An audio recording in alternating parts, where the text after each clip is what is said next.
नमस्कार। लोकसभा चुनाव को लेकर अचानक से हलचल क्यों तेज हो गई है और सट्टा बाजार ने यहां पर अपने आंकड़ों में क्यों बड़ा बदलाव किया है? आखिर 543 सीटों का जो नया ओपिनियन पोल है उस हिसाब से 2024 में किसकी सरकार बन सकती है, क्योंकि काफी हलचल इस समय दिखाई दी है और इसी हिसाब से यहां पर काफी बड़ा उलटफेर देखने को मिल रहा है, क्योंकि कांग्रेस ने कॉन्फ्रेंस में वॉशिंग मशीन वाली जो है यहां पर बात रखी है, क्योंकि जिस कहा से बड़े नेता यहां पर जिन पर भ्रष्टाचार के आरोप थे और भारतीय जनता पार्टी में आते ही वो सारी कार्रवाई रुक जाती, इस तरह के यहां पर सवाल यहां पर कांग्रेस पार्टी और विपक्ष खड़ा करता नजर आ रहा है। इसको लेकर कॉन्फ्रेंस में यहां पर वॉशिंग मशीन को लेकर यहां पर प्रदर्शन भी करती नजर आई कांग्रेस। इसके अलावा केजरीवाल की गिरफ्तारी के विरोध में इंडिया गठबंधन 31 मार्च को एक बड़ी रैली करने जा रहा है और इस हिसाब से भी काफी हलचल दिखाई दे रही है, क्योंकि जिस काज के कार्रवाई की गई है उसको लेकर विपक्ष सवाल उठा रहा है। लेकिन इसके अलावा भी इलेक्टोरल बॉन्ड पर भी काफी हलचल इस समय दिखाई दे रही है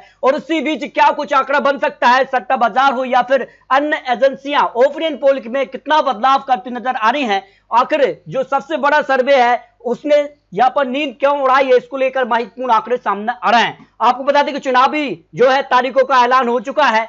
7 चरणों में चुनाव होंगे। 543 सीटों के लिए पहले चरण के लिए 102 सीटों पर 19 अप्रैल को वोटिंग होगी, जबकि दूसरे चरण के लिए 89 सीटों के लिए 26 अप्रैल के लिए, जबकि 7वें फेज के लिए अगर बात की जाए तो यहां पर 1 जून को वोटिंग होगी और 4 जून को नतीजे सामने आ जाएंगे। मोदी सरकार 4 जून 400 पार का नारा लेकर चल रही है, तो विपक्ष महंगाई, बेरोजगारी जैसे बड़े मुद्दों को लेकर इस बार चुनावी मैदान में उतर रही है। तो कितना फर्क दिखाई देता है, क्या 400 पार या गठबंधन की वापसी होगी? इसको लेकर 2024 में कौन जीतेगा, इसको लेकर महत्वपूर्ण आंकड़े सामने आ रहे हैं। तब 400 पार का टारगेट होगा जो आंकड़ों के हिसाब से किसके पक्ष में जाएगा, इसको लेकर ओपिनियन पोल के आंकड़े सामने आ रहे हैं, क्योंकि इस बार इंडिया गठबंधन वर्सेस एनडीए गठबंधन की सीधी टक्कर में सियासी पिक्चर काफी बदलती नजर आ रही है। तो 2024 में हैट्रिक या वनवास पर गई कांग्रेस विपक्ष की वापसी हो सकती है, इसको लेकर महत्वपूर्ण आंकड़े सामने आ रहे हैं, क्योंकि काफी हलचल है और अपने अपने जीत के दावे सामने आ रहे हैं। उत्तर प्रदेश, महाराष्ट्र, तमिलनाडु, मध्य प्रदेश, कर्नाटक, गुजरात, अन्य राज्यों को लेकर कांग्रेस की तरफ से भारत जोड़ो और भारत जोड़ो न्याय यात्रा निकाली है, उसके बाद कितना बदलाव देखने को मिला है, इसको लेकर महत्वपूर्ण आंकड़े सामने आ रहे हैं। तो 543 सीटों का क्या ओपिनियन पोल सामने आ रहा है, जिसमें पंजाब की 13 सीटों में से भारतीय जनता पार्टी को 0 से 2 सीट का अनुमान, कांग्रेस पार्टी को 4 सीटें, अकाली दल को 0 से 2 सीट, आम आदमी पार्टी को 5 सीट भी मिल सकती है। जबकि आपको बता दें कि पंजाब में आम आदमी पार्टी कांग्रेस का गठबंधन नहीं हुआ है। अगर गठबंधन हो जाता है तो फिर आंकड़ों में इजाफा होगा। एक तरफा जीत पर इंडिया गठबंधन की पंजाब में देखने को मिल सकती है। वही पश्चिम बंगाल की 42 लोकसभा सीटों पर भी गठबंधन नहीं हुआ है, जिसका फायदा यहां पर टीएमसी को करीब 25 सीट यानी 20 से 25 सीट, भारतीय जनता पार्टी भी करीब 15 से 22 सीट तक आंकड़ा पहुंच सकता है और सीधे तौर पर भारतीय जनता पार्टी टीएमसी में ही एक यहां पर कड़ी टक्कर यहां पर देखने को मिलेगी। सीपीआई कांग्रेस अन्य के पक्ष में 0-0 सीट की संभावना हो सकती है। कुछ सीटों पर कांग्रेस का वोट शेयर बढ़ सकता है, जिनमें अगर बात की जाए तो अधीर रंजन चौधरी वाली सीट है जहां त्रिकोणीय टक्कर होगी।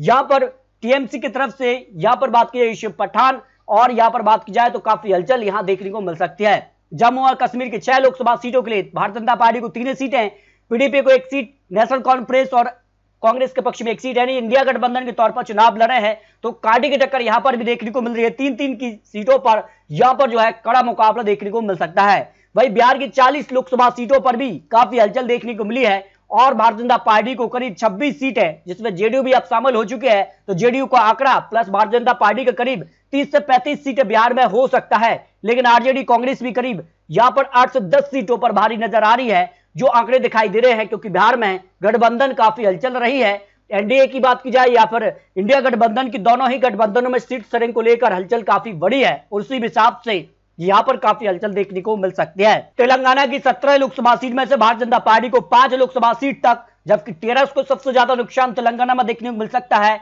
एआईएम पार्टी को भी 0 से 2 सीट, जबकि कांग्रेस पार्टी को करीब 7 से 10 सीट तक तेलंगाना में मिलने की संभावना दिखाई दे रही है। नहीं, तेलंगाना में कांग्रेस को जबरदस्त फायदा मिल सकता है। इससे पहले विधानसभा चुनाव में भी फायदा मिला था। उत्तराखंड की 5 लोकसभा सीटों पर में से 5 सीटों पर भारतीय जनता पार्टी कमल खिला सकती है। 1 या 2 सीट पर कांग्रेस कड़ी टक्कर यहां देने की संभावना दिखाई दे रही है। जबकि हरियाणा की 10 लोकसभा सीट में से 6 सीटों पर भारतीय जनता पार्टी, जबकि कांग्रेस का 4 सीटों पर पलड़ा भारी नजर आ रहा है, जो अनुमान ओपिनियन पोल के हिसाब से लगाया जा रहा है। जबकि केरल की 20 लोकसभा सीट की बात की जाए तो भारतीय जनता पार्टी एक सीट पर खाता खोलती नजर आ सकती है, जबकि कांग्रेस पार्टी प्लस एलडीएफ को करीब यहां पर 19 से 20 सीट तक संभावना दिखाई दे रही। जो इंडिया गठबंधन है सीधे तौर पर यहां पर केरल में भारी नजर आ रहा है। जबकि मेघालय की 2 लोकसभा सीट में से दोनों सीटों पर भारतीय जनता पार्टी का पलड़ा भारी हो सकता है, जो अनुमान सामने आ रहा है। दिल्ली की 7 लोकसभा सीट की अगर बात की जाए तो 6 सीट पर भारतीय जनता पार्टी तो 1 सीट पर आम आदमी पार्टी कड़ी टक्कर दे सकती है, जो अनुमान ओपिनियन पोल के हिसाब से लगाया जा रहा है। अरुणाचल प्रदेश की 2 लोकसभा सीटों में से दोनों सीटों पर भारतीय जनता पार्टी का पलड़ा भारी है।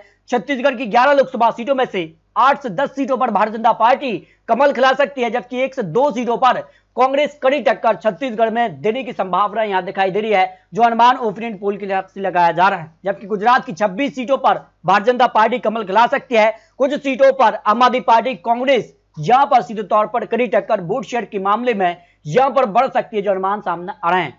मिजोरम की 1 लोकसभा सीट पर भी भारतीय जनता पार्टी कमल खिला सकती है। राजस्थान की 25 सीटों में से 23 से 25 सीट तक भारतीय जनता पार्टी का आंकड़ा पहुंच सकता है। 1 से 2 सीटों पर यहां पर कांग्रेस या फिर अन्य यहां पर कड़ी टक्कर दे सकते हैं, जो अनुमान ओपिनियन पोल के हिसाब से लगाया जा रहा है। जबकि महाराष्ट्र में भी काफी हलचल दिखाई दी है। एनडीए हो फिर इंडिया गठबंधन, दोनों ही गठबंधनों में सीट शेयरिंग को लेकर हलचल काफी रही है। फिलहाल अगर बात की जाए तो भारतीय जनता पार्टी गठबंधन को करीब 30 सीटें, जबकि कांग्रेस एनसीपी और उत्तराखंड शिवसेना को करीब यहां पर बात की जाए तो यहां पर 12 से 15 सीट तक का अनुमान हो सकता है, जो अनुमान महाराष्ट्र को लेकर सामने आ रहा है। यानी सीधे तौर पर 2019 के मुकाबले भारतीय जनता पार्टी को यहां पर कुछ सीटों का नुकसान दिखाई दे रहा है, जो अनुमान ओपिनियन पोल के हिसाब से आ रहा है। हिमाचल प्रदेश की 4 में से 3 सीटों पर भारतीय जनता पार्टी कमल खिला सकती है, जबकि कांग्रेस पार्टी 1 सीट पर कड़ी टक्कर देने की संभावना दिखाई दे रही है। लक्षद्वीप की 1 सीट पर कांग्रेस का पलड़ा भारी है। सिक्किम की 1 सीट पर भारतीय जनता पार्टी का पलड़ा भारी हो सकता है। जबकि गोवा की 2 लोकसभा सीटें हैं, दोनों सीटों पर भारतीय जनता पार्टी जीत हासिल कर सकती है, लेकिन 1 सीट पर कांग्रेस कड़ी टक्कर दे सकती है, जो अनुमान सामने आ रहा है। जबकि त्रिपुरा की दोनों सीटों पर भारतीय जनता पार्टी एक तरफा जीत हासिल कर सकती है। असम की 14 लोकसभा सीटों में से 12 सीटों पर भारतीय जनता पार्टी, जबकि 1 से 2 सीटों पर कांग्रेस का पलड़ा भारी हो सकता है, जो अनुमान ओपिनियन पोल के हिसाब से लगाया जा रहा है। उड़ीसा की 21 लोकसभा सीट में से भारतीय जनता पार्टी को 8, जबकि विजय जनता दल को 10 लोकसभा सीटें, कांग्रेस को यहां पर 3 सीटों की संभावना यहां पर दिखाई दे रही है। अंडमान निकोबार की 1 सीट पर भारतीय जनता पार्टी कमल खिला सकती है। मणिपुर की 2 लोकसभा सीटों में से 1-1 seat Bharatiya Janata party plus Congress के पक्ष में जा सकती है। अनुमान है कि दोनों सीटों पर कांग्रेस प्लस का गठबंधन जो है वो भारी नजर आ रहा है, लेकिन 1 सीट भारतीय जनता पार्टी के पक्ष में भी जा सकती है। आंध्र प्रदेश की 25 लोकसभा सीटों पर भारतीय जनता पार्टी ने यहां पर नया गठबंधन किया है, जिसके दम पर भारतीय जनता पार्टी को आंध्र प्रदेश में फायदा मिल सकता है। जबकि बासठ कांग्रेस पार्टी को 10 सीटें, टीडीपी को 3 और कांग्रेस पार्टी को 4 लोकसभा सीट का अनुमान दिखाई दे रहा है। भारतीय जनता पार्टी प्लस गठबंधन को करीब 10 से 15 सीट भी मिलने की संभावना यहां पर दिखाई दे रही है। तमिलनाडु के 39 में से अगर बात की जाए तो 0 से 3 सीट पर भारतीय जनता पार्टी आ सकती है। डीएमके को 15 सीट मिल सकती है, जो कि कांग्रेस गठबंधन के साथ, और कांग्रेस को भी 15 सीट। तो सीधे तौर पर तमिलनाडु में 33 सीट तक इंडिया गठबंधन पहुंच सकता है, जबकि 5 सीट पर इंडिया गठबंधन का पलड़ा भारी हो सकता है। एआईएम पार्टी जो थी भारतीय जनता पार्टी का, एआईएम डीएमके के साथ जो गठबंधन था वो फिलहाल अलग हो चुका है। तो ऐसे में भारतीय जनता पार्टी अलग ही चुनाव मैदान में होगी। उत्तर प्रदेश की 80 में से 70 सीटों पर भारतीय जनता पार्टी कमल खिला सकती है। समाजवादी पार्टी 7 सीट पर, कांग्रेस को 1 सीट की संभावना हो सकती है, लेकिन आपको बता दें कि समाजवादी पार्टी कांग्रेस का गठबंधन है, तो यहां पर 10 सीट तक गठबंधन का आंकड़ा पहुंच सकता है। बीएसपी को 0 सीट की संभावना हो सकती है और अन्य के पक्ष में 0 सीट की संभावना यहां दिखाई दे रही है। चंडीगढ़ की 1 सीट पर भारतीय जनता पार्टी प्लस आम आदमी पार्टी जो कांग्रेस गठबंधन है उसके बीच कांटे की टक्कर यहां पर देखने को मिलेगी, लेकिन पलड़ा भारतीय जनता पार्टी का भारी नजर आ रहा है। कर्नाटक की 28 में से अगर बात की जाए तो 20 सीटों पर भारतीय जनता पार्टी कमल खिला सकती है।